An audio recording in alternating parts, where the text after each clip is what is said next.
எல்லாருக்கும் மனமார்ந்த நன்றி, பேரன்பு முதல்ல நான் சொல்லிக்கிறேன். இந்த ஒரு தருணத்துக்காக ரொம்ப ரொம்ப நிறைய போராட்டங்களை சந்திச்சுதான் இந்த இடத்துக்கு வந்திருக்கோம். இது எல்லாருக்கும் தெரியும். இன்னைக்கு இதெல்லாம் சேர்ந்து ஒரு உண்மையா சொல்லணும்னா யாரும் ஒரு ஒரு குடும்பம் சார்ந்து ஒரு நான் பயாலஜிக்கல் ஃபேமிலி எப்படி இயங்குமோ அப்படிதான் இது நிகழ்ந்திருக்கு.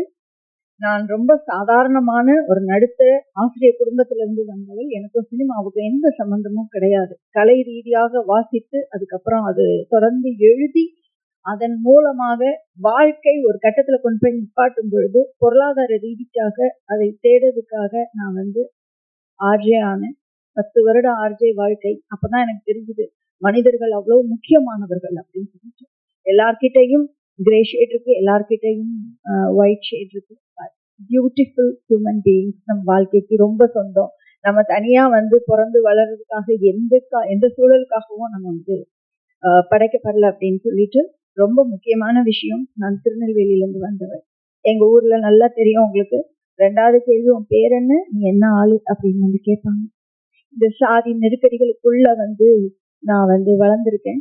நீங்க பெரும்பாலான தமிழ் சினிமாக்கள்ல ஆண்கள் மீசையெல்லாம் முடிச்சுட்டு வெட்டருவா எடுத்துட்டு நான் போட்டு தள்ளிடுவேன் அப்படின்னு சொல்லி பார்த்துருக்கீங்க. உண்மை அது அல்ல. இன்னைக்கு கவினா இருக்கட்டும், இன்னைக்கு தொடர்ந்து ரத்தனியாக்கள் எல்லோரும் மரணிப்பதற்கு பின்னால் ஒரு சின்ன சமூக சூழ்ச்சி இருக்கு. அது ரொம்ப அமைதியா இருக்கு. நீங்க எந்த பெண்ணையும் எப்போதுமே சாதி அடையாளத்தோட பார்க்கவே மாட்டீங்க.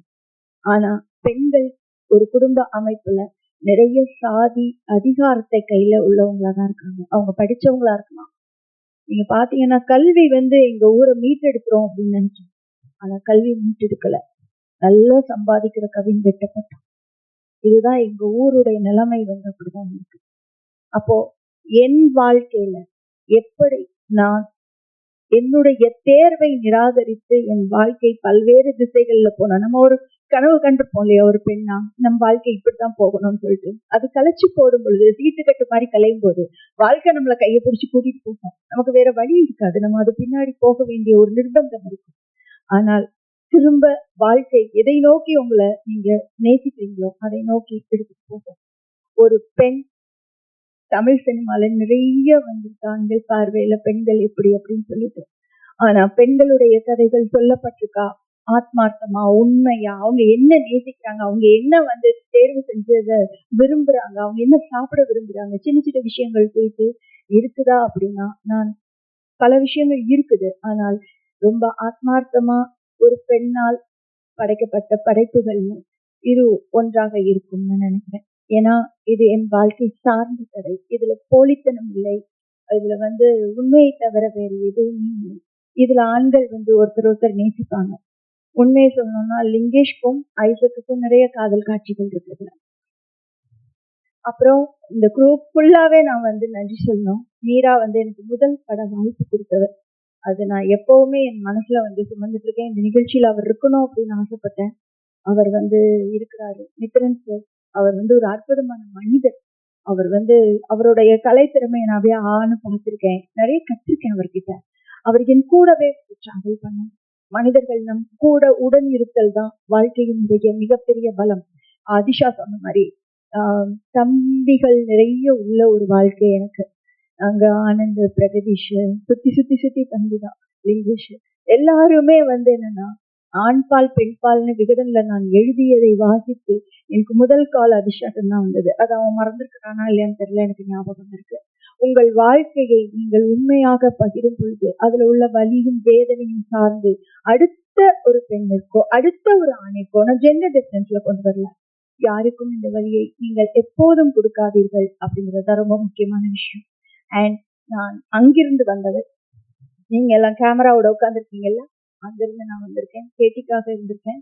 என் வாழ்க்கையின் எல்லா தேவைகளுக்காகவும் நான் இருந்திருக்கேன். என்னோட இது சின்ன படம் நான் சொல்ல மாட்டேன், சின்ன பட்ஜெட்ல எடுத்த படம். நீங்க இந்த பிரேம்ஸை பாத்தீங்கன்னா தெரியும். எல்லாருமே எல்லாருடைய உழைப்பு, ஜஸ்மினோட உழைப்பு, பிரவீனோட உழைப்பு, ரமேஷ் வைத்தி அவர் பாட்டு எழுதிட்டாரு. கேட்டீங்கன்னா அவர் எப்படி குத்தாட்டம் போடுவாரோ அதே மாதிரி இருக்கும் அந்த பாட்டுலாம். நிவாஸ் அப்படி ஆத்மார்த்தமா எழுதியிருக்கிறாரு. மருது சார், நான் 14 வயசுல முதல்ல விகடன்ல கதை எழுதினதுலேருந்து என்னோட ஒவ்வொரு அட்டை படமும் போன அட்டைப்படம் வரைக்கும் அவர் தான். அப்படி தொடர்ந்து பயணிக்கிற ஒரு மனிதர்கள் தான் எனக்கு பயங்கர பலம். நான் இழப்புகளை குறித்து எதுவுமே பேச விரும்பல. இதெல்லாம் இந்த இழப்புகள் எல்லாம் சந்திக்கும் போது இந்த மனிதர்களை எல்லாம் எனக்கு வாழ்க்கை தந்திருக்கு அப்படிங்கிற ஒரு விஷயம். நான் பிரஸ்ல இருந்திருக்கேன். நான் பிரஸ்ஸ ரொம்ப நம்புறேங்க.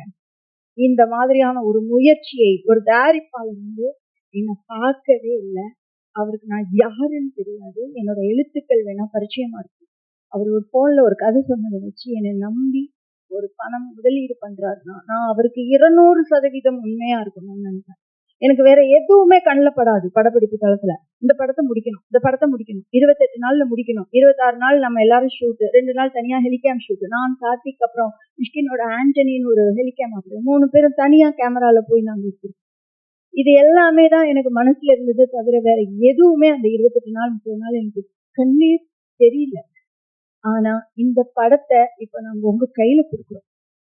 நீங்க என்ன உங்கள ஒருத்தியா நினைச்சு இந்த படத்தை எடுத்துட்டு பலமா போகக்கூடிய சக்தி உங்களுக்கு நான் நம்புறேன். நீங்க தான் இது கூட துணை நிக்கணும். நான் ஏற்கனவே சொன்ன மாதிரி உடனெடுத்தல் தான் மிகப்பெரிய பலம். இந்த மாதிரியான படைப்புகள்ல கலை ரீதியாக நாம நம்மளுடைய பெண்கள் வாழ்க்கையில அரசியலை நாம பேசினாதான் சமூகத்துல அது பிரதிபலிக்கணும்னா ரொம்ப இன்னைக்கு பிரதிபலிக்குமா நாளைக்கு பிரதிபலிக்குமா தெரியாது. ஆனா பிரதிபலிக்கும். கண்டிப்பா அடுத்த திருநெல்வேலில இருந்தோ தெற்கு பகுதிகளில் இருந்தோ படம் எடுக்க வரக்கூடிய தமயந்திகள் ரொம்ப சந்தோஷமா ஒரு படத்தை எடுப்பாங்க. நன்றி, வணக்கம்.